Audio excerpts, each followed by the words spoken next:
సుందరామరెడ్డి గారు rich and poor అనే ఒక కాన్సెప్ట్ గురించి మాట్లాడదాం అనుకుంటున్నా. సో రిచ్‌గా ఉండేవాళ్ళు ఇంకా రిచ్ అయిపోతున్నారు. పూర్‌గా ఉండేవాళ్ళు ఇంకా కిందకెళ్ళిపోతున్నారు. ఏంటంటారు కారణం అసలు? రైట్. మనం సొసైటీలో గనుక చూసామనుకోండి జనరల్‌గా 3 కేటగిరీల కింద లెక్కేస్తాము. పూర్ అంటే పేద ప్రజలనమాట. సో వాళ్ళకేంటంటే తక్కువ ఇన్‌కమ్ ఉంటుంది. లో ఇన్‌కమ్ గ్రూప్స్ అనమాట వాళ్ళు. మేబీ మంత్లీ ఒక 20,000 వస్తుందనుకోండి సపోజ్ హైదరాబాద్ లైఫ్ స్టైల్‌కి. అందులో ఒక 10,000 రూమ్ రెంటల్సే ఉంటాయి. ఇక 10,000 తోటి వాళ్ళ ఫ్యామిలీ సర్వైవ్ అవ్వాలి. అందుకని అక్కడ మిగిల్చుకునే ఛాన్సే లేదు. అందుకని వచ్చింది ఆ బేసిక్ నీడ్స్ సరిపోతుంటది అంతే. అందుకని వాళ్ళు ఎర్న్ చేస్తారు కానీ సేవ్ చేయడానికి ఛాన్సే లేదు. సేవ్ చేయలేనప్పుడు ఎప్పటికైనా పూర్‌గానే ఉంటారు. లైఫ్ 10 ఇయర్స్ కానీ 20 ఇయర్స్ 30 ఇయర్స్ కానీ నెక్స్ట్ రిచ్ ఎప్పటికీ అవ్వలేడు. ఎందుకంటే సేవ్ చేయట్లేదు కదా. సేవ్ చేసే అవకాశం లేదు. ఎందుకంటే వచ్చేదానికి ఇన్కమ్‌కి అవుట్ గోయింగ్‌కి 2 ఈక్వల్ అయిపోతుంది. అందుకని పూరోడు రిచ్ అవ్వాలంటే చాలా కష్టం. చాలా కష్టం. ఓకే. సో ఎందుకంటే సేవ్ అవ్వట్లేదు సింపుల్ అక్కడ. రెండోది మిడిల్ క్లాస్ ఉందనుకోండి, మేబీ ఒక 30,000-40,000 వచ్చేవాళ్ళు అనుకోండి ఆ కేటగిరీ. వాళ్ళు ఏంటంటే మంత్లీ ఒక 10,000 మిగులుతుంది. వాళ్ళు దాన్ని సేవ్ చేస్తారు డెఫినెట్‌గా. కానీ ఇన్వెస్ట్ చేయరు.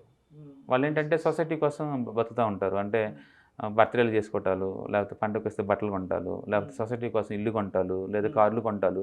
అంటే సొసైటీకి మేము అల్ట్రా రిచ్ అని షో ఆఫ్ చేసుకోవడం కోసం ట్రై చేస్తుంటారు. మేము కూడా బాగున్నాం, మేము కూడా హెల్తీగా ఉన్నాం, మేము కూడా మీలానే రిచ్ అని చెప్పుకోవడం షో ఆఫ్ చేయడం కోసం ఈ సేవింగ్ చేసిన అమౌంట్ మొత్తం స్పెండ్ చేస్తూ ఉంటారు. అంతేగాని ఈ సేవింగ్స్ని ఇన్వెస్ట్ చేస్తే అవి జనరేట్ చేస్తే అనే థాట్ వాళ్ళకు ఉండదు. అందుకని మిడిల్ క్లాస్ కూడా ఎప్పుడు మిడిల్లోనే ఉంటాడు. అటు పూర్ అవ్వలేడు, ఎందుకంటే ఇన్కమ్ వస్తుంది కాబట్టి పూర్కి వెళ్ళిపోలేడు. రిచ్కి రాలేడు, ఎందుకంటే రిచ్ లాగా అమౌంట్ రావట్లేదు కదా. అందుకని అతను కూడా రాలేడు. అందుకని సేవ్ చేస్తున్నారు, కొంతవరకు మిడిల్లో ఉన్నారు కానీ బట్ ఇన్వెస్ట్ చేయరు వాళ్ళు. అందుకని వాళ్ళు కూడా అలానే మిగిలిపోతారు. ఈ వెల్తీ పీపుల్కి అయితే వాళ్ళకి తెలుసు, వాళ్ళ అటిట్యూడ్ తేడా ఉంటుంది. వాళ్ళ high income group by default. High income ఉంటే అన్ని అడ్వాంటేజ్ కదా వాళ్ళకి.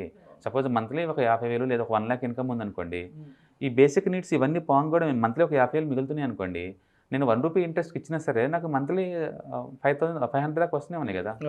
నాకు ఎవ్రీ మంత్ వస్తూనే ఉంటాయి జీవితకాలం. ఏ మంత్ ఆ మంత్ జనరేట్ చేస్తూనే ఉన్నాయి నాకు. ఏ మంత్కి ఆ మంత్ నాకు జనరేట్ చేస్తూనే ఉంటాయి. అట్లా ఇన్కమ్ వచ్చే చోట ఇన్వెస్ట్ చేసుకుంటూ పోతుంటాడు.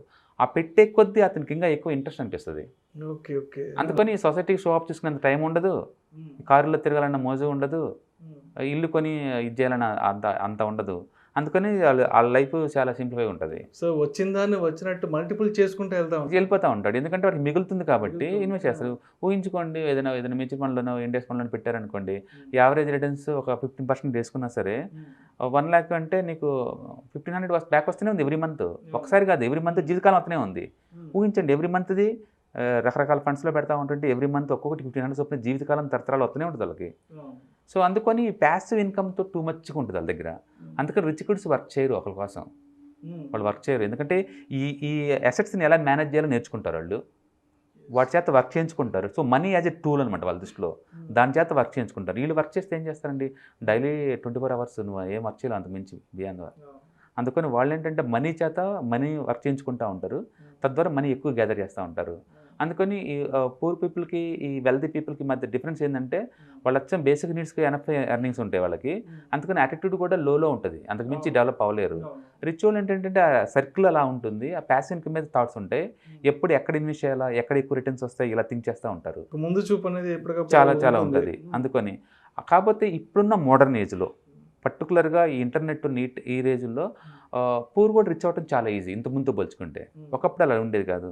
ఇప్పుడు చూసుకోండి, మ్యూచువల్ ఫండ్స్ అనేది మాస్ సొసైటీలో బాటమ్ సైడ్కి వచ్చేసింది, ఇంటర్నెట్ వచ్చేసింది, మొబైల్ వచ్చేసింది. యాక్చువల్గా మొబైల్ ఇట్ సెల్ఫ్ ఇది వెరీ వెపన్ అండి, అది బాగా యూజ్ చేసుకునే వాళ్ళకి. Okay. So pay your self first అని చెప్పేసి 1930లో వచ్చిన బుక్ అది. పే యువర్ సెల్ఫ్ ఫస్ట్ అనమాట. మీకు నిజంగా రిచ్ అవ్వాలనుకుంటే మంత్లీ ఒక 20,000 శాలరీ అనుకోండి, పక్క తీయండి ఒక ₹1,000, జస్ట్ ఒక 5% 10% పక్కన పెట్టండి. ఈ అమౌంట్ని ఎవ్రీ మంత్ ఇన్వెస్ట్ చేసుకుంటూ పోవడం ద్వారా ఒక 25-30 years నీకు 2-3 కోట్లు వచ్చేస్తాయి. నువ్వు కూడా ప్యాసివ్ ఇన్కమ్ జనరేట్ చేసుకోవచ్చు. అంటే వెల్తీ అంత స్పీడ్గా నీకు రాకపోవచ్చేమో కానీ నువ్వు కూడా నీ ఫ్యామిలీని దరిద్రానికి దూరంగా తీసుకెళ్ళచ్చు. బట్ చిన్న సాక్రిఫైస్ చేసేసి మంత్లీ ఒక 1,000 అన్నా పక్కన పెట్టాలి. దాన్ని పే యువర్ సెల్ఫ్ ఫస్ట్ అంటారు అనమాట. అందుకని ఎర్న్ చేయటం, సేవ్ చేయటం, ఇన్వెస్ట్ చేయటం అనేది చాలా ఇంపార్టెంట్. అది అమౌంట్ ₹100, ₹1,000, ₹1 lakh సంబంధం కాదు. ఆ యాటిట్యూడ్, ఆ హ్యాబిట్సే చాలా మంచిదనమాట. రెండోది, వాళ్ళు ఇంట్లో 2-3 వర్క్ చేసే వాళ్ళు అనుకోండి, ఇంకా బెటరు. వైఫ్ అండ్ హస్బెండ్ ఇద్దరు వర్క్ చేస్తున్నారు, అప్పుడు డబల్ శాలరీలు వస్తాయి కాబట్టి ఒక శాలరీని ఇన్వెస్ట్ చేసుకుంటూ పోతుంటే ఒక శాలరీ స్పెండింగ్ చేసుకోవచ్చు. లేదు ఎక్స్ట్రా స్కిల్ నేర్చుకోండి, ఏదైనా హై ఇన్కమ్ వచ్చే స్కిల్ నేర్చుకోవటం ద్వారా ఓకే ఎక్స్ట్రా ఇన్కమ్ సంపాదించుకోవచ్చు. అట్లా స్కిల్ ఇంప్రూవ్మెంట్ చేయడం ద్వారా, ఇంట్లో వాళ్ళ చేత ఎక్కువ వర్క్ చేయించడం ద్వారా, లేదా మీరు డబుల్ డ్యూటీ చేయడం ద్వారా మొత్తానికైతే ఇన్కమ్ ఎక్కువ జనరేట్ అయ్యేలా చూస్తే ఆ ఇన్కమ్ని మనం సేవ్ చేసుకొని ఇన్వెస్ట్ చేయడం ద్వారా anybody can make the money అనమాట. సో కరెంటు ఇంటర్నెట్ ఉన్న ఈ టైంలో మనం నాకు అన్ఫెయిర్నెస్ జరుగుతుంది, దేవుడు నన్ను సులకం చూశాడు అని తిట్టుకుంటూ కూర్చోవాల్సిన పని లేదండి. మీరు బిగిన్ చేసేసుకొని అంతకంత ఒక జనరేషన్ తర్వాత సార్ నెక్స్ట్ జనరేషన్ని మీరు రిచ్ చేయొచ్చు ఆ పాసిబిలిటీస్. సో ఉన్న ప్రతి అవకాశాన్ని సరైన విధంగా దాన్ని ఒడిసి పట్టుకుంటూ ఉండాలి. డెఫినెట్గా. అందుకని మనం ఇన్వెస్ట్ చేసేటప్పుడు ఏంటంటే అది ప్యాసివ్ ఇన్కమ్ నాకు వస్తుందో లేదో చూసుకుంటూ పోతూ ఉండాలి. అందరూ అంటారు మా దగ్గర అంత డబ్బులు లేదండి అని. ఎంతని అంటే ఎంతని సరే మీ దగ్గర 1000 ఇన్వెస్ట్ చేయండి, 25 years కల్లా మీరు రిచ్ అవుతారు. ఇంకా ఎక్కువ చేయగలిగితే త్వరగా రిచ్ అవుతారు. అందుకని ఇన్కమ్ పెంచుకునే ఛాన్సెస్ కలిపి ప్రాబిలిటీ దానికల్లా థింక్ చేయాలి. అడిషనల్ పార్ట్ టైం జాబ్స్ కలిపి చూసుకోవాలి. ఇంట్లో ఎవరైనా మ్యాన్ పవర్ ఐడియల్ ఖాళీగా ఉంటే వాళ్ళ చేత వర్క్ చేయించుకోవడం చూసుకోవాలి. మొత్తానికి additional income source skill development మీద ఫోకస్ చేయడం ద్వారా ఎక్స్ట్రా ఇన్కమ్ చేసుకొని సేవ్ చేసుకొని ఇన్వెస్ట్మెంట్ చేయడం ద్వారా ఎనీబడి కెన్ బి రిచ్ అనమాట ఇక్కడ. అంతేగాని రిచ్ వాళ్ళే పర్మనెంట్ రిచ్ అవుతారు అలాగేం లేదండి. ధీరుభాయ్ అంబానీ వాళ్ళు చాలా పూర్ 40-50 years బ్యాక్ వాళ్ళ ఫాదర్ ఉన్నప్పుడు. బట్ ఇవాళ ఇండియాలో నెంబర్ 1 అయ్యారంటే బహుశా ఇలాంటి వాళ్ళు ప్రాక్టీస్ చేసి ఉండొచ్చు.